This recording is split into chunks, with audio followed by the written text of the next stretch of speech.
Hello and नमस्ते everyone. BPSC 134 में आज अपन पढ़ेंगे चैप्टर नंबर 4 यथार्थवाद। इंग्लिश में इसको रियलिज्म भी कहते हैं। तो यथार्थवाद की परिभाषा क्या है? किसी देश के अंतर्राष्ट्रीय संबंधों व विदेश नीति का अध्ययन करने हेतु यथार्थवाद सिद्धांत को प्रयोग में लाया जाता है। जे मार्गन्थाउ ने 20वीं सदी में इस सिद्धांत को विकसित किया और यथार्थवाद सिद्धांत आदर्शवाद सिद्धांत की आलोचना के रूप में जाना जाता है। यथार्थवाद की मुख्य विशेषताएं क्या हैं या मुख्य अवधारणाएं? अंतर्राष्ट्रीय व्यवस्था में राज्य मुख्य अभिकर्ता होते हैं। ये नंबर 1 इसकी मुख्य अवधारणा है। मुख्य अभिकर्ता का मतलब होता है मेन एक्टर, यानी कि अंतर्राष्ट्रीय राजनीति संप्रभु राज्यों के बीच संघर्ष का क्षेत्र है। अंतर्राष्ट्रीय राजनीति में राज्य संप्रभु एकात्मक व तर्कसंगत कर्ता है, राजनीतिक लक्ष्यों के साथ एकीकृत होते हैं और वे लागत लाभ का विश्लेषण करते हैं। यानी कि अंतर्राष्ट्रीय संबंधों में या फिर अंतर्राष्ट्रीय व्यवस्था में राज्य ही महत्वपूर्ण निर्णय लेते हैं, किसके साथ में संधि करने, किसके साथ में समझौते करने हैं। तो राज्य का महत्वपूर्ण हित उसकी सुरक्षा सुनिश्चित करना होता है और अपनी शक्ति का विस्तार करना होता है। प्रत्येक राज्य अपनी शक्ति बढ़ाना चाहता है ताकि शत्रु देशों के हमले से बचा जा सके, साथ ही साथ शत्रु देश को भी हरा भी सके। ठीक है। दूसरी अवधारणा यथार्थवाद की, अंतर्राष्ट्रीय संबंध अपने चरित्र से अराजक है। यानी कि दोस्तों, दुनिया में विभिन्न देशों के बीच अंतर्राष्ट्रीय संबंधों को परिभाषित व प्रबंधित व व्यवस्थित करने हेतु कोई विश्व सरकार नहीं है। प्रत्येक राज्य दूसरे राज्य के प्रति असुरक्षा की भावना रखता है। यानी कि हर राज्य को, हर देश को डर रहता है कि कोई भी देश मेरे पर हमला कर सकता है, इसलिए हर देश अपने शक्ति बढ़ाने की कोशिश करता रहता है। इसलिए वह अधिक शक्ति का संचय यानी कि इकट्ठा करता है। विश्व में सभी देशों को आदेश देने वाला कोई केंद्रीय अधिकरण अर्थात वर्ल्ड गवर्नमेंट अथवा विश्व सरकार नहीं है ना। सभी देश अपने अपने निर्णय लेने में संप्रभु हैं और सभी देश हैं वो मतलब अपनी सुरक्षा खुद ही करते हैं, क्योंकि कोई विश्व सरकार नहीं है। इसलिए राज्य अपने सैन्य तकनीकी व आर्थिक तथा राजनीतिक प्रगति पर बल देता है ताकि उसका जो अस्मिता है या उसका अस्तित्व बचा रहे। क्योंकि दोस्तों, युद्ध होता है ना, कोई आपको बचाने नहीं आता। आपके पास में अगर ताकत है, आपके पास में मिलिट्री है, आपके पास में पैसा है, तो फिर आप बच पाएंगे, राइट। क्योंकि दुनिया में विश्व सरकार नहीं है। तीसरी विशेषता है यथार्थवाद के, संसाधनों पर नियंत्रण विश्व राजनीति के लिए मौलिक है। इस पॉइंट में क्या लिख के आओगे? किसी देश की क्षमता उसके पास उपलब्ध भौतिक संसाधनों से मापी जाती है, अतः राज्य अधिक से अधिक भौतिक संसाधनों पर अधिकार व नियंत्रण स्थापित करना चाहता है। इसलिए वह किसी दूसरे राज्य से अंतर्राष्ट्रीय संबंध स्थापित करते समय प्राकृतिक संसाधनों को इकट्ठा करने पर जोर देता है। विश्व सरकार न होने की स्थिति में राज्य को भय रहता है कि भौतिक संसाधनों का समान वितरण नहीं है। राज्य भौतिक संसाधनों को बढ़ाकर अपनी क्षमता को बढ़ाते हैं। इस तरह विश्व राजनीति में अराजकता की स्थिति पैदा होती है। देखो, विश्व के जो संसाधन है ना, वो उनका जो वितरण है वो समान नहीं है, और कोई ताकतवर देश है वो अपनी ताकत के बल पे इन भौतिक संसाधनों पर नियंत्रण करना चाहता है। इसलिए दोस्तों, विश्व की राजनीति में एक अव्यवस्था अर्थात अराजकता की स्थिति पैदा हो जाती है। अब ये तो हो गई यथार्थवाद की प्रमुख अवधारणाएं। ये आपको 3 अवधारणाएं याद करनी है। फिर है यथार्थवाद के प्रमुख विद्वान अथवा प्रमुख चिंतक कौन कौन है? E.H. कार हैं, जे मॉर्गनथाउ हैं और केनेथ वोल्ट हैं। अब देखो, यथार्थवाद के भी कई प्रकार होते हैं दोस्तों, जैसे कि शास्त्रीय यथार्थवाद, इसको क्लासिकल रियलिज्म या फिर पुराना वाला यथार्थवाद भी कहते हैं। तो ग्रीक दार्शनिक थ्यूसिडियस की किताब हिस्ट्री ऑफ द पेलोपोनेशिया, ग्रीक दार्शनिक थ्यूसिडियस की एक बुक है हिस्ट्री ऑफ द पेलोपोनेशिया में हमें यथार्थवाद का चिंतन मिलता है। इनके अनुसार ताकतवर लोग अपनी मनमर्जी से कार्य करते हैं, उनकी गलतियों का परिणाम कमजोर लोगों को भुगतना पड़ता है। कौटिल्य भी कहते हैं कि अपने अर्थशास्त्र में क्षेत्र को अपने अस्तित्व को बचाए और विस्तार बढ़ाने हेतु शक्ति का संचय करना चाहिए। तो भाई, ये जो यथार्थवाद है ना, ये आज का नहीं है, ये बहुत पहले से चला आ रहा है। सबसे पहले तो ग्रीक दार्शनिक थ्यूसिडियस ने अपनी किताब में लिखा, फिर कौटिल्य भी लिखते हैं, जो कि मौर्य काल में एक विद्वान थे कौटिल्य, जिन्होंने अर्थशास्त्र किताब भी लिखी है। तो उन्होंने कहा कि भाई, अपना जो अस्तित्व है और अगर आप राज्य का विस्तार करना चाहते हो तो आपको शक्ति है वो ज़्यादा से ज़्यादा बढ़ानी पड़ेगी। मैकियावली विद्वान क्या कहते हैं? मैकियावली के अनुसार राज्य के अस्तित्व बचाने हेतु राजा द्वारा किए गए सभी काम उचित है। राजा व्यक्तिगत नैतिकता से बंधा नहीं है। थॉमस होब्स क्या कहते हैं? थॉमस होब्स के अनुसार जिस तरह व्यक्ति अपना जीवन एकांत गरीब बुरा क्रूर छोटा होकर के जीता है, वैसे ही अंतर्राष्ट्रीय प्रणाली अंतर्राष्ट्रीय व्यवस्था में राज्य की स्थिति है। ठीक है, अगर राज्य दोस्तों राज्य के पास में पैसा नहीं है, सैनिक नहीं है, हथियार नहीं है, तो कोई भी उसको दबा सकता है, ये थॉमस होब्स कहते हैं। राज्य भी मनुष्य की तरह स्वार्थी तर्कसंगत मतलबी होता है, ये थॉमस होब्स ही कह रहे हैं। राज्य अपने हितों के बारे में पहले सोचता है, इसलिए वह खुद को असुरक्षित महसूस करता है तथा अपनी शक्ति का विस्तार करता है। हेलेटकार ई एच कार, इनका पूरा नाम है ई एच कार, ने अपनी किताब the 20 years of crisis, crisis मतलब संकट, ई एच कार की एक किताब है द 20 ईयर्स ऑफ क्राइसिस। इस किताब में यथार्थवादी सोच पर अंतर्राष्ट्रीय राजनीति पर लिखा है ना, इतना लिख दें आप। देखो आप यहाँ पर प्रथम विश्व युद्ध लिखा हुआ और द्वितीय विश्व युद्ध लिखा हुआ, तो प्रथम विश्व युद्ध एवं द्वितीय विश्व युद्ध ने पूर्व अमेरिका राष्ट्रपति वुड्रो विल्सन के आदर्शवादी सिद्धांत को असफल कर दिया। भाई वुड्रो विल्सन अमेरिका का राष्ट्रपति था, पूर्व राष्ट्रपति था। इसने आइडियलिज्म कॉन्सेप्ट या आइडियलिज्म थ्योरी दी थी, आदर्शवादी सिद्धांत, है ना। इसके अनुसार क्या था कि मतलब प्रत्येक राज्य ये भौतिक संसाधनों पर समान नियंत्रण रखेगा, प्रत्येक राज्य किसी दूसरे राज्य पे हमला नहीं कर रहा है। लेकिन दोस्तों आदर्शवादी सिद्धांत की बातें हैं वो सिर्फ कागजों तक सीमित रहेगी, क्योंकि दुनिया में युद्ध चालू हो गए और स्पेशली यूरोप में, है ना। तो दोस्तों प्रथम विश्व युद्ध और द्वितीय विश्व युद्ध की घटनाओं ने आदर्शवादी सिद्धांत को फेल कर दिया। इन घटनाओं ने ई एच कार की आदर्शवाद की आलोचना को सही साबित कर दिया। राष्ट्रसंघ, दोस्तों राष्ट्रसंघ को इंग्लिश में कहते हैं लीग ऑफ नेशंस। प्रथम विश्व युद्ध के बाद में दुनिया में शांति हेतु यह संस्था बनाई गई थी। तो राष्ट्रसंघ को अमेरिका व अन्य देशों द्वारा छोड़े जाने पर राष्ट्रसंघ अपने कुछ उद्देश्यों में असफल रहा। देखो राष्ट्रसंघ है ना, ये असफल हो गए, क्यों? क्योंकि दोस्तों प्रथम विश्व युद्ध के बाद में कहा गया था कि दुनिया में दूसरा विश्व युद्ध नहीं होगा, इसलिए राष्ट्रसंघ बना दिया गया। लेकिन दूसरा विश्व युद्ध हो गया, तो इसका मतलब क्या हो गया? लीग ऑफ नेशन या फिर राष्ट्रसंघ फेल हो गया, असफल हो गया। और साथ में दोस्तों एक बहुत बड़े देश अमेरिका द्वारा भी इसे छोड़ दिया गया, है ना। अमेरिका ने त्याग पत्र ले लिया, राष्ट्रसंघ का अब सदस्य नहीं रहा। तो इस प्रकार से राष्ट्रसंघ है वो अपने उद्देश्यों में असफल रहा, जैसे कि निरस्त्रीकरण राष्ट्रसंघ का एक उद्देश्य था।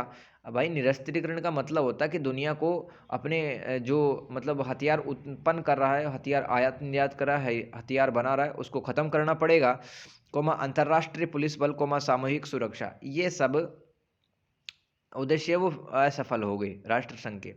इसलिए आदर्शवाद की कल्पना केवल पन्नों में सिमट कर रह गई। इसके बाद जे मॉर्गनथाउ जैसे विद्वानों ने अपनी किताब politics among nations the struggle for power and peace 1948 में लिखी थी जे मॉर्गनथाउ ने। इस किताब में विश्व राजनीति में यथार्थवादी सोच को विश्व के सामने रखा, जो कि वर्तमान में भी प्रासंगिक है, यानी कि जिसके पास में शक्ति होगी वही अपनी सुरक्षा कर सकता है। शास्त्रीय यथार्थवाद के अनुसार मानव प्रकृति में ही अधिक शक्ति अर्जित करना चाहता है। इंसान है ना ज़्यादा से ज़्यादा ताकत इकट्ठा करना चाहता है। राज्य बिना संतोष अथवा धैर्य के अपनी शक्ति बढ़ाने में लगे हुए, आक्रामक नेता सिर्फ अपने राष्ट्रीय हितों की पूर्ति करने में लगे हुए। शास्त्रीय यथार्थवाद के कुछ सिद्धांत जैसे कि यहाँ पर आ सकता है दोस्तों अंतर्राष्ट्रीय राजनीति, शक्ति की राजनीति, जिसके पास में शक्ति होगी ना भाई उसी की चलेगी अंतर्राष्ट्रीय राजनीति में। तो पहली बड़ी हेडिंग उसमें लिख के आएंगे आप, वैश्विक राजनीति में आदर्शवादी राज्य की कोई जगह नहीं है, सभी राज्य स्वार्थ से भरे हैं तथा शक्ति का संचय करना चाहते हैं। फिर मॉर्गनथाउ कहते हैं कि विश्व राजनीति में शक्ति को प्राप्त करने हेतु राज्यों के बीच संघर्ष चलता है, इसके लिए सभी राज्य राजनीतिक कार्रवाई का सहारा लेते हैं। दूसरा विशेषता है शास्त्रीय यथार्थवाद का राज्य अहमवाद और संघर्ष। मनुष्य स्वार्थी, प्रतिस्पर्धी, अहंकारी, ठीक उसी तरह से अंतर्राष्ट्रीय राजनीति में भी राज्य है वो अहंकारी है, क्योंकि मनुष्य ही राज्य को चलाता है। तो राज्य व्यवहार कैसा करता है? राज्य का व्यवहार भी स्वार्थी होता है। राज्य अहंकार तथा अराजकता की भावना से ग्रसित होकर शक्ति की राजनीति को विश्व में जन्म देता है। यथार्थवादी मानते हैं कि दुनिया में विश्व सरकार नहीं बन पाएगी, राज्य तर्कसंगत स्वार्थी यानी कि अपने मतलब के लिए राज्य काम करता है, वह सब हित के बारे में, खुद के भलाई के बारे में ही सोचता रहता है। कोई भी देश, यहाँ पर राज्य का मतलब देश है दोस्तों, आईआर में राज्य का मतलब देश होता है। तथा विश्व मंच पर स्वयं को मुख्य अभिकर्ता मानता है, यानी कि उसकी ही चलेगी और अपने देश के निर्णय वह खुद ही लेगा, ठीक है, और संधि भी खुद ही करेगा, वो समझौते पर भी खुद ही साइन करेगा, इसका मतलब ये है। अतः यथार्थवादी सिद्धांत राज्य केंद्रित है, यानी कि राज्य अपने बारे में ज़्यादा सोचता है, ठीक है।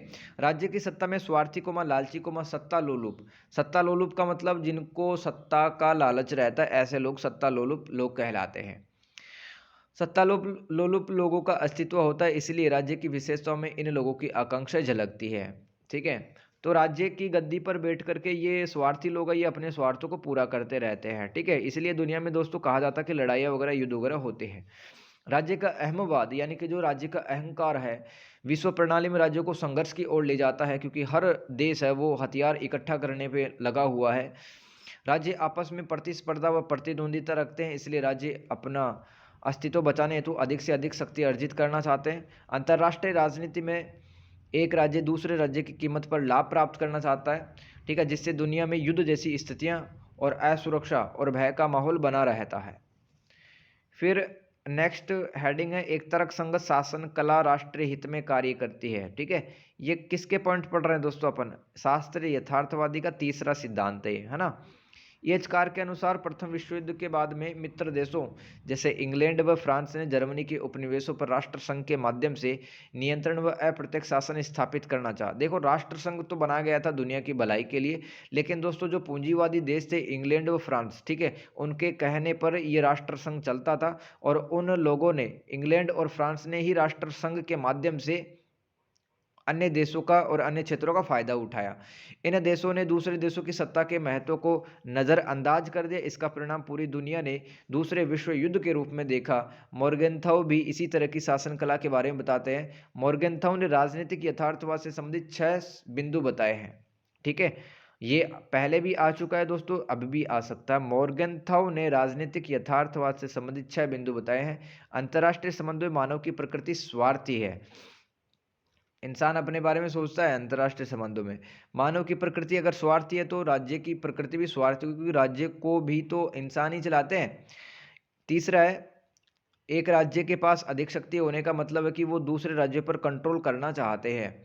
फोर्थ पॉइंट है, प्रत्येक देश के राष्ट्रीय हित बदलते रहते हैं। फिफ्थ पॉइंट, व्यक्तिगत नैतिकता राज्य की नैतिकता अलग होती है, ठीक है। व्यक्तिगत नैतिकता राज्य की नैतिकता अलग होती है, दोनों अलग अलग होती है। इसका मतलब है दोस्तों, जैसे कि कोई एक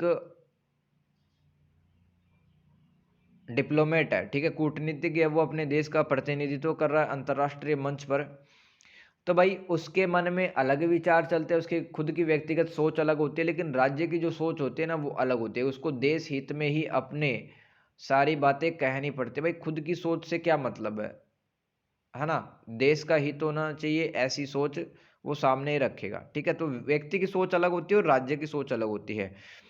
फिर राजनीति में अंतर्राष्ट्रीय संबंध एक स्वायत्त क्षेत्र होता है, यानी कि आजकल देखो राजनीति विज्ञान के अंदर भी आईआर एक अलग एक विषय है, ठीक है। आईआर को, अंतर्राष्ट्रीय संबंधों को अलग करके पढ़ा जाता है, तो एक स्वतंत्र विषय है, एक स्वतंत्र क्षेत्र है। फिर शास्त्रीय यथार्थवाद में चौथी अवधारणा है राष्ट्रीय हित साधना राजनीतिक नैतिकता, यानी कि प्रत्येक देश चाहता है कि भाई उसके काम बने, उसके राष्ट्रीय हित सध जाएं। राजनीति की नैतिकता में सबसे महत्वपूर्ण राष्ट्रीय हितों की पूर्ति करना है। विदेश नीति को राष्ट्रीय हितों के अनुरूप बनाना चाहिए, जिससे नागरिकों का भला हो। यथार्थवादी नागरिक के जीवन में स्वतंत्रता सुरक्षा सुनिश्चित करने के पक्ष में है। यथार्थवादी जो सिद्धांत एक्चुअली है क्या? नागरिकों को जीवन में स्वतंत्रता सुनिश्चित करता है और सुरक्षित सुनिश्चित करता है। देखो एक बात ध्यान में रखना, जितने भी सिद्धांत, चाहे उदारवादी सिद्धांत, चाहे यथार्थवादी सिद्धांत है ना, चाहे नारीवादी सिद्धांत है, दोस्तों व्यक्ति की भलाई के लिए ही आए हैं। जितने भी राजनीति विज्ञान में सिद्धांत है व्यक्ति की भलाई के लिए ही आए हैं। तो यह सार्वभौमिक सिद्धांत है जो दुनिया के प्रत्येक राज्य पर, प्रत्येक स्थिति पर लागू होता है। राष्ट्रीय हित के लक्ष्य के मार्ग में मानव अधिकार की रक्षा करने संबंधित मुद्दे रुकावट पैदा करते हैं। यानी कि दोस्तों यथार्थवाद तो कहता है कि प्रत्येक देश को हथियार इकट्ठे करने चाहिए ताकि उसकी जो संप्रभुता है उसकी सुरक्षा सुनिश्चित हो। लेकिन दोस्तों इससे क्या होता है, दुनिया में हथियारों की होड़ बढ़ती है और मानव अधिकारों पर प्रश्न चिन्ह उठ जाते हैं। फिर पांचवी अवधारणा, शक्ति की राजनीति का मतलब अंतहीन संघर्ष और युद्ध नहीं है। तो यथार्थवादियों ने राष्ट्रीय हितों की पूर्ति हेतु सामान्य परिस्थितियों में युद्ध व आक्रामक विदेश नीति का विरोध किया है कि भाई दो देशों के संबंध अगर अच्छे हैं, नॉर्मल चल रहे हैं, तो उनको युद्ध और आक्रामक विदेश नीति से बचना चाहिए। राज्यों को लागत लाभ का आकलन करके युद्ध करके राष्ट्रीय हितों के उद्देश्य की प्राप्ति करनी चाहिए। अगर किसी देश को लगता है कि दूसरा देश है बहुत ज़्यादा हावी हो रहा है, तभी युद्ध की स्थिति उत्पन्न हो जानी चाहिए। जैसे कि दोस्तों यहाँ पर एग्जाम्पल दे रखा है वियतनाम युद्ध, जो कि 1 नवंबर 1955 से लेकर 30 अप्रैल 1975 के बीच में चला था। वियतनाम युद्ध हुआ था नॉर्थ वियतनाम और साउथ वियतनाम के बीच में, ठीक है। दक्षिणी वियतनाम की अमेरिका ने मदद की थी और उत्तरी वियतनाम की यूएसएसआर यानी कि सोवियत संघ ने मदद की थी, ठीक है। ये थोड़ा बाद में पढ़ेंगे अपन, मतलब सोवियत संघ के लिए एक शीत युद्ध अलग से चैप्टर वहां पर पढ़ेंगे यहाँ पर, ठीक है। तो मॉर्गेंथम व अन्य यथार्थवादियों ने वियतनाम युद्ध में अमेरिका के शामिल हो जाने पर विरोध किया था, लेकिन यथार्थवादियों ने इराक युद्ध 2002 में अमेरिका के शामिल होने पर समर्थन किया था, क्योंकि यह अमेरिका द्वारा आतंक पर हमला था। दोस्तों अब मैं क्या कह रहा हूं कि भाई अगर किसी देश को लगता है कि उसके राष्ट्रीय हित बाधित हो रहे हैं, रुक रहे हैं, तो उसको युद्ध भी कर लेना चाहिए या फिर युद्ध में शामिल हो जाना चाहिए। जैसे कि इराक के जो आतंकवादी थे उन्होंने अमेरिका पर हमला किया था, ठीक है। और उसी आतंकवाद को ख़त्म करने के लिए, अपने राष्ट्रीय हितों की पूर्ति के लिए अमेरिका ने इराक पर हमला किया था 2002 ईस्वी में। तो यथार्थवादियों ने कहा तो ये तो ठीक हुआ, लेकिन वियतनाम युद्ध में जब शामिल हुआ था अमेरिका, तब यथार्थवादियों ने थोड़ा विरोध किया कि अमेरिका को इसमें शामिल नहीं होना चाहिए था, ठीक है। अब देखो एक बात और है कि अगर आपको कुछ फैक्ट याद करना है तो 11 सितंबर 2001 में सद्दाम हुसैन ने अमेरिका पे हमला किया था। और कहाँ पे हमला था? ये वर्ल्ड ट्रेड सेंटर है न्यूयॉर्क में, है ना। और वहाँ पर पहले फाइट को हाईजैक किया गया और फिर बिल्डिंग को उड़ा दिया गया। तो कंक्लूजन है, यथार्थवादी सिद्धांत अराजकतावादी सिद्धांत प्रत्येक राज्य शक्ति का संचय करता है, इससे दुनिया में भय व असुरक्षा का माहौल बनता है। यह है निष्कर्ष यथार्थवादी सिद्धांत का, शास्त्रीय यथार्थवादी सिद्धांत का। अब देखो यथार्थवादियों ने 3 मौलिक विचारों जैसे कि राज्यवाद, अस्तित्व, स्वयं सहायता को बताया है, लेकिन अन्य अंतर्राष्ट्रीय संबंधों के पहलू को बताने में असफल रहा है। तो दोस्तों यथार्थवाद सिद्धांत की आलोचना इस आधार पर होती है कि इसने सिर्फ राज्यवाद को यानी कि राज्य की ही बातें आगे रखी है, राज्य के अस्तित्व को बताया सिर्फ, और स्वयं की सहायता ही बताइए कि स्वयं की सहायता करनी चाहिए। अब नव यथार्थवाद पढ़ लेते हैं, जिसको संरचनात्मक यथार्थवाद कहते हैं। इसको पहली बार केनेथ वॉल्ट ने अपनी किताब थ्योरी ऑफ इंटरनेशनल पॉलिटिक्स 1979 में नव यथार्थवाद के बारे में बताया था। देखो यथार्थवाद और नव यथार्थवाद लगभग बराबर है, ठीक है, थोड़ा सा अंतर है, वो थोड़ा समझेंगे। नव यथार्थवाद वर्तमान दुनिया की अंतर्राष्ट्रीय राजनीति में यथार्थवाद की पुरानी मान्यताओं में ही सुधार करता है। यह सिद्धांत राज्य के व्यवहार को अंतर्राष्ट्रीय प्रणाली में संरचना के रूप में परिभाषित करता है। अब नव यथार्थवाद 2 प्रकार का होता है, आक्रामक नव यथार्थवाद और रक्षात्मक नव यथार्थवाद। मूलभूत अवधारणा क्या नव यथार्थवाद की? यह यथार्थवाद के उस पहलू को खारिज करता जिसमें मानव की प्रकृति के आधार पर ही राज्य के व्यवहार व प्रतिक्रियाओं के अध्ययन करने की कोशिश की जाती है। देखो नव यथार्थवाद और यथार्थवाद में क्या अंतर है वो सुन लो। पुराना वाला यथार्थवाद और नया वाला यथार्थवाद, उसमें क्या अंतर है? देखो पुराना वाला जो यथार्थवाद था अथवा शास्त्रीय यथार्थवाद, वो कहता था कि भाई इंसान की प्रकृति स्वार्थी है ना, इसलिए राज्य भी स्वार्थी हो गया और अंतर्राष्ट्रीय प्रणाली में अराजकता फैल गई है, ठीक है। लेकिन नव यथार्थवाद कहता है कि इंसान स्वार्थी नहीं है, बल्कि दुनिया में अंतर्राष्ट्रीय प्रणाली ही ऐसी बन गई है कि युद्ध वगैरह होते हैं, ठीक है, बस इतना अंतर है। केनेथ वॉल्ट कहता है कि अंतर्राष्ट्रीय प्रणाली में युद्ध, गठबंधन, शक्ति संतुलन जैसी घटनाएं राज्य के मानव की तरह व्यवहार करने के कारण नहीं, बल्कि अंतर्राष्ट्रीय व्यवस्था के अराजकतावादी संरचनाएं कारण होती है। दोस्तों बस नए वाले यथार्थवाद में इतना लिखना है कि युद्ध वो इंसान की स्वार्थी प्रकृति के कारण नहीं होते। किसके कारण होते हैं? अंतर्राष्ट्रीय व्यवस्था के अराजकतावादी संरचना के कारण। दुनिया में कोई विश्व सरकार नहीं होने के कारण तथा अंतर्राष्ट्रीय व्यवस्था की अराजकतावादी संरचना होने के कारण राज्यों के बीच संघर्ष और प्रतिस्पर्धा बढ़ती है। अतः एक राज्य अपनी सुरक्षा अस्तित्व बचाए रखने के लिए स्वयं जिम्मेदार होता है। अब देखो ये अपन आप कह लें कि नव यथार्थवाद की मुख्य उदाहरण है अराजकता अंतर्राष्ट्रीय व्यवस्था का संगठित सिद्धांत है। मॉर्गेनथाउ को शास्त्रीय यथार्थवाद में राज्य की सत्ता पर लालची लोग शासन करते हैं, जबकि वोल्ट का नव यथार्थवाद अंतर्राष्ट्रीय प्रणाली में उपस्थित अराजकता की संरचना की व्याख्या करता है। तो मॉर्गेनथाउ तो कहता है कि भाई इंसान स्वार्थी है और इंसान ही राज्य की सत्ता पर काबिज हो जाता है और इसलिए युद्ध होते हैं। जबकि केनेथ वोल्ट कहता है कि जो इंसान है वो स्वार्थी नहीं है ना। युद्ध क्यों होते हैं? क्योंकि अंतर्राष्ट्रीय व्यवस्था में अराजकता की स्थिति है। राज्य की अहमवादी तथा शक्ति संवर्धन मतलब बढ़ना राज्य की अहमवादी तथा शक्ति संवर्धन की अवधारणा को खारिज करता है। नव यथार्थवाद वाल्ट के अनुसार दो राज्यों की राजनीतिक व्यवस्था में परिवर्तन होने से संपूर्ण दुनिया पर इसका प्रभाव पड़ता है, इसलिए दुनिया के सभी राज्यों को वह नहीं मिल पाता जो वो चाहते हैं। एक राज्य के व्यवहार से अंतर्राष्ट्रीय व्यवस्था प्रभावित होती है। ताकतवर राष्ट्र इस व्यवस्था का प्रयोग करके अपने राष्ट्रीय हितों की पूर्ति करने में सफल हो जाते हैं। अब नव यथार्थवादियों के अनुसार राज्य एक स्वतंत्र इकाई है, इसके लिए वह अपने संसाधनों पर निर्भर होना चाहिए। उसे राज्यों को अपने देखभाल स्वयं करनी पड़ेगी। और नव यथार्थवाद क्या कहता है? राज्यों के बीच संबंध स्वार्थी टाइप के होते हैं, इसलिए राज्य अपने सैनिक क्षमताओं पर जोर देते हैं, जिससे कि असुरक्षा अराजकता की स्थिति उत्पन्न हो जाती है। एक राज्य दूसरे राज्य की अपेक्षा हमेशा लाभ की स्थिति में बना रहना चाहता है, यानी कि उसके पास में पैसा हो, सब कुछ हो, हथियार हो, बस वही चाहता है। इससे अंतर्राष्ट्रीय संगठनों की प्रभावशीलता कम हो जाती है, जैसे कि यूनाइटेड नेशन, जैसे कि WTO, IMF। इन संगठनों की महत्वता कम हो रही है दिन प्रतिदिन। दूसरा अवधारणा है, अब देखो ये जो अवधारणा पढ़ रहे थे ना, ये आप लिख के आएंगे यथार्थवाद की प्रमुख अवधारणा, यथार्थवाद की है ये, ठीक है। पुराने वाली यथार्थवाद की देख लिया, अब पुराने वाले शास्त्रीय यथार्थवाद की तो अवधारणा देख ली थी ना अपन, ठीक है। तो भाई वो भी पॉइंट लिख सकते हो आप इसमें, ये भी पॉइंट लिख सकते हो, है ना। यथार्थवाद की मुख्य अवधारणाएं हैं। सुरक्षा दुविधा, व्यवस्थागत कारणों से अंतर्राष्ट्रीय प्रणाली में असुरक्षा की भावना उत्पन्न हुई। यह मानव स्वभाव पर कम ध्यान केंद्रित करता है। शास्त्र यथार्थवादी मानते हैं कि युद्ध संकीर्ण सोच वाले व्यक्तियों के कारण होता है, जबकि वाल्ट के अनुसार अंतर्राष्ट्रीय व्यवस्था का अराजक ढांचा होने के कारण युद्ध होते हैं। एक राज्य सुरक्षा की दुविधा से गुजरता है क्योंकि पड़ोसी राज्य उसे हमला करने के लिए मजबूर करते हैं।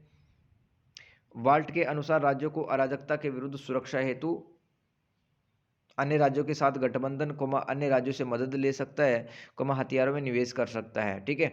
और हर राज्य को अपनी सैन्य ताकत बढ़ानी पड़ेगी और राजनीतिक स्थिरता की स्थिति लानी पड़ेगी। इस स्थिति में पड़ोसी राज्यों को भी अपनी सुरक्षा को लेकर संदेह उत्पन्न होता है। वह भी तकनीकी प्रगति, आर्थिक, राजनीतिक, सैन्य विस्तार पर जोर देता है। परिणाम स्वरूप दुनिया में हथियारों की होड़ लग जाती है। नव यथार्थवादियों के अनुसार राज्य अपनी स्थिति मजबूत करने हेतु शक्ति संतुलन, गठबंधन, हथियारों का आयात, निर्माण आदि का सहारा लेते हैं, क्योंकि संघर्ष को रोकने हेतु विश्व सरकार नहीं है। शक्ति संतुलन, ध्रुवीयता और स्थिरता। दोस्तों ये जो पॉइंट पढ़ रहे हैं ना, ये तो है यथार्थवाद की विशेषता, है ना। और मैंने शुरुआत के अंदर जो पढ़ाया था वो शास्त्रीय यथार्थवाद की विशेषताएं थी, ठीक है। देखो शास्त्रीयवाद के सिद्धांत है, पुराना वाला जो यथार्थवाद था। पहला सिद्धांत इसमें लिखेंगे, अंतर्राष्ट्रीय राजनीति शक्ति की राजनीति है। फिर राज्य अहमवाद और संघर्ष। तीसरा पॉइंट था एक तरफ संघर्ष शासन कला राष्ट्रीय हित में कार्य करती है।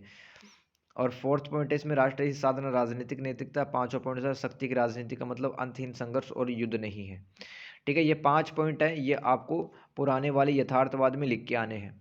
अब ये मुख्य अवधारणा अपन यथार्थवाद की पढ़ रहे हैं, मतलब इसमें पुराना वाला यथार्थवाद भी शामिल है और नया वाला यथार्थवाद भी शामिल है, समझ गए। अब यथार्थवाद की जब भी अवधारणा है तब आपको ये पॉइंट लिखने हैं, और पुराने वाली यथार्थवाद की उसमें वो 5 हेडिंग लिखाई है, वो याद रखना, है ना। तो देखो इसमें यथार्थवाद की मुख्य अवधारणाओं में पहली हेडिंग थी अराजकता अंतर्राष्ट्रीय व्यवस्था का संगठित सिद्धांत है। फिर दूसरा है सुरक्षा दुविधा, ठीक है, ये अपना कंप्लीट हो गया। फिर शक्ति संतुलन, ध्रुवीयता और स्थिरता। देखो न्यू रियलिस्ट यानी कि नव यथार्थवादी मानते हैं कि राज्यों के बीच शत्रुता की प्रवृत्ति है और फिर भी इनके बीच सामान्यतः खुला संघर्ष युद्ध नहीं होता है, क्योंकि कमजोर राज्य शक्ति संतुलन स्थापित करके आक्रामक राज्य को नियंत्रित करते हैं। अब देखो नव यथार्थवादी मानते हैं कि दो देशों के बीच में ऐसा नहीं है कि मतलब युद्ध वगैरह आसानी से हो जाते हैं। जब जब मान लो एक कमजोर राज्य रहता है, कोई कमजोर देश है, वो एक शक्तिशाली सुरक्षा संगठन जैसे कि नाटो में शामिल हो गया, कोई यूरोपियन यूनियन में शामिल हो गया, कोई अरब लीग में शामिल हो गया, कोई अफ्रीकन लीग में शामिल हो गया, ठीक है। तो इस प्रकार से एक कमजोर राज्य वो अपने आप को ताकतवर बना लेता है और फिर जो तगड़ा वाला देश है उस पर हावी नहीं हो पाता है। इस प्रकार से उस क्षेत्र में शक्ति संतुलन और युद्ध शांति स्थापित हो जाती है। विश्व व्यवस्था में महान शक्तियों के कारण शक्ति संतुलन, युद्ध व शांति स्थापित होती है। देखो, महान शक्तियों का मतलब है यहाँ पर जैसे कि प्रथम विश्व युद्ध और द्वितीय विश्व युद्ध के दौरान फ्रांस महान शक्ति था, इंग्लैंड, अमेरिका, है ना, ये सब महान शक्ति थे, जर्मनी। तो इन्हीं के कारण युद्ध होता है, इन्हीं के कारण शक्ति संतुलन और शांति स्थापित होती है। महान शक्तियों में टकराहट के कारण ध्रुवीयता उत्पन्न होती है। ध्रुवीयता मतलब शक्ति के ध्रुव। जैसे कि शीत युद्ध जब हुआ था 1945 और 1991 के बीच में, जब शक्ति का ध्रुव दो देशों के पास में था, एक तो सोवियत संघ के पास में था, एक अमेरिका के पास में था। यह तीन तरह की हो सकती है। एक ध्रुवीय दुनिया हो सकती है, यानी कि पूरी दुनिया में एक जो राष्ट्र है वो ताकतवर हो सकता है। द्विध्रुवीयता यानी कि सिर्फ ध्रुव, शक्ति का ध्रुव दो देशों के पास में होगा, जैसे कि शीत युद्ध के दौरान था, है ना। बहुध्रुवीयता का मतलब है कि दुनिया में शक्ति के अनेक ध्रुव होंगे और दुनिया में अनेक शक्तिशाली देश होंगे, जैसे कि फिलहाल का जो दुनिया है। वाल्ट तथा नव यथार्थवादियों के अनुसार द्विध्रुवीय व्यवस्था में दो महाशक्तियों के बीच वास्तविक युद्ध होने की संभावना कम होती है तथा स्थिरता बढ़ती है। इनके अनुसार द्विध्रुवीय व्यवस्था में दीर्घकाल हेतु शांति बनी रहती है। जैसे कि भाई जो शीत युद्ध हुआ था उसमें कोई वास्तविक युद्ध नहीं हुआ था सोवियत संघ और अमेरिका के बीच में, तो लंबे समय के लिए द्विध्रुवीय व्यवस्था में शांति बनी रहती है। आक्रामक यथार्थवादियों के अनुसार उत्तर शीतकाल में, यानी कि 1991 के बाद में बहुध्रुवीय शक्तियों का आगमन हुआ। जैसे कि दोस्तों आज के टाइम पर दक्षिण अफ्रीका, ब्राज़ील, चीन, ये सब ताकतवर देश बन गए, भारत भी इसमें शामिल है। तो बहुध्रुवीय शक्तियों के आगमन से भी दोस्तों दुनिया में अस्थिरता बढ़ी है तथा राज्य निरंतर संघर्ष व तनाव से गुजर रहे हैं। अब रक्षात्मक नव यथार्थवादियों के अनुसार राज्य वर्तमान में सत्ता के महत्व को प्राथमिकता देते हैं तथा युद्ध को टालने के लिए इच्छुक रहते हैं। द्विध्रुवीय व्यवस्था में दो महाशक्तियां अपने आप को आंतरिक संसाधनों पर निर्भर रहती है, क्योंकि शक्ति विस्तार हेतु बाह्य संसाधन उपलब्ध नहीं हो पाते। बहुध्रुवीय व्यवस्था में शक्ति विकेंद्रित होती है तथा विकेंद्रित मतलब शक्तियां बिखरी होती है केंद्र से नीचे की तरफ, ठीक है, तथा अधिक होती है और वो किसी शक्ति गठबंधन में शामिल होकर और ताकतवर बन जाते हैं, जिससे अंतर्राष्ट्रीय व्यवस्था में अस्थिरता आ जाती है। 1980 तक आते आते वाल्ट की जो सिद्धांत है वो आलोचना के घेरे में आ जाते हैं, क्योंकि प्रत्येक राज्य द्वितीय की स्थिति में दुनिया में डर और असुरक्षा के माहौल में जीते हैं।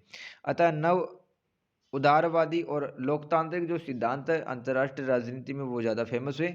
1990 के दशक तक यथार्थवादी सिद्धांत और अधिक कमज़ोर हो गए, क्योंकि इसके क्या क्या कारण है दोस्तों। यथार्थवादी सिद्धांत के जो कॉन्सेप्ट थे, जो बातें थी, वो अब प्रासंगिक नहीं रही। क्या क्या कारण था? सोवियत संघ का विघटन, यूरोपियन संघ का गठन, दक्षिण पूर्वी एशिया में आर्थिक व तकनीकी सहयोग बढ़ा, पूर्वी यूरोप व लैटिन अमेरिका के देशों में लोकतंत्र का प्रसार, दुनिया में आर्थिक उदारीकरण की लहर का प्रसार। ठीक है, तो दोस्तों 1990 के बाद में दुनिया ने ऐसा सोचा कि भाई युद्ध कौन लड़ेगा, युद्ध में काफ़ी ज़्यादा नुकसान होता है। अब बात करेंगे पैसों की, ठीक है, अब बात होगी उदारीकरण की, अब बात होगी अधिकारों की, स्वतंत्रता की।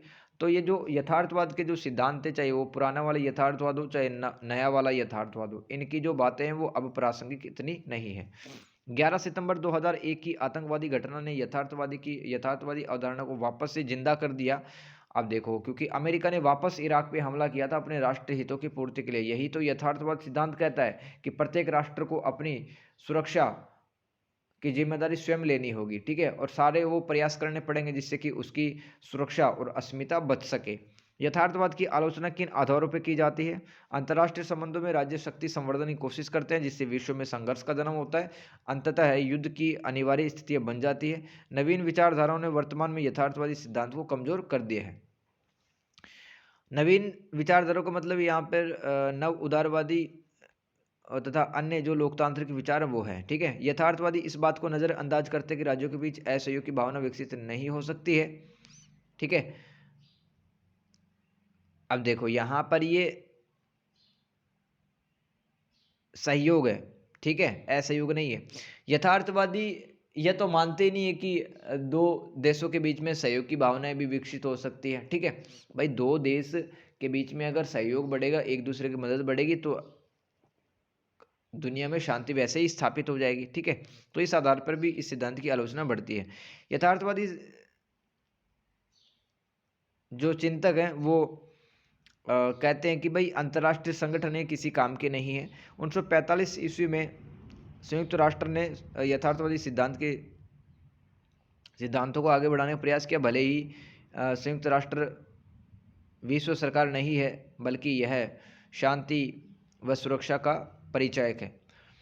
तो दोस्तों, दुनिया में शांति स्थापित करने का काम यहाँ पर संयुक्त राष्ट्र ने भी किया है, चाहे वो विश्व सरकार नहीं है, लेकिन 1945 में इसका गठन हुआ, तो उसके बाद में लगातार अच्छा काम कर रहा है अपने एजेंसियों के माध्यम से। तो अंतर्राष्ट्रीय व्यवस्था में एक राज्य एक कर्ता होता है। इस सिद्धांत को वर्तमान दुनिया में नकारा जाता है। लोकतंत्र की भावना ने भी यथार्थवादी सिद्धांत को कमजोर किया। थॉमस बाकर, जेफरी मॉर्टिन ने शीत युद्ध की समाप्ति पर लोकतंत्र विस्तार, वैश्विक व्यापार और अंतर्राष्ट्रीय संगठनों के बढ़ते महत्व के कारण यथार्थवाद की जो सिद्धांत है वो प्रासंगिक नहीं है। तो दोस्तों, इस तरह से आपका ये जो चैप्टर नंबर 4 है यथार्थवाद, ठीक है, वो कंप्लीट होता है। इसमें आपको वीडियो बार बार देखनी है, अपने दोस्तों के साथ में शेयर करनी है। यहाँ से सवाल आते हैं दोस्तों, यथार्थवाद की मुख्य अवधारणाएं, है ना, यथार्थवाद की मुख्य अवधारणाएं वो सारे हेडिंग लिखे हैं, और शास्त्रीय यथार्थवाद की अवधारणाएं वो भी याद कर लेना, ठीक है। कैनेथ वोल्ट का नाम याद रखना, राइट, जे मॉर्गन था के सिद्धांत याद रखना, और वापस से देखो इस चैप्टर को एक बार और फिर से। और आज के टाइम पर यथार्थवादी सिद्धांत प्रासंगिक नहीं है, या फिर कह सकते हैं कि आज के टाइम पर यथार्थवाद की जो मुख्य नियम है वो इतने महत्व के नहीं है। क्यों नहीं है, वो कारण मैंने नीचे लिखे हैं। तो इस वीडियो को बार बार देकर नोट्स बनाते चले। Thank you so much everyone. Next class में मिलते हैं, तब तक के लिए goodbye and take care.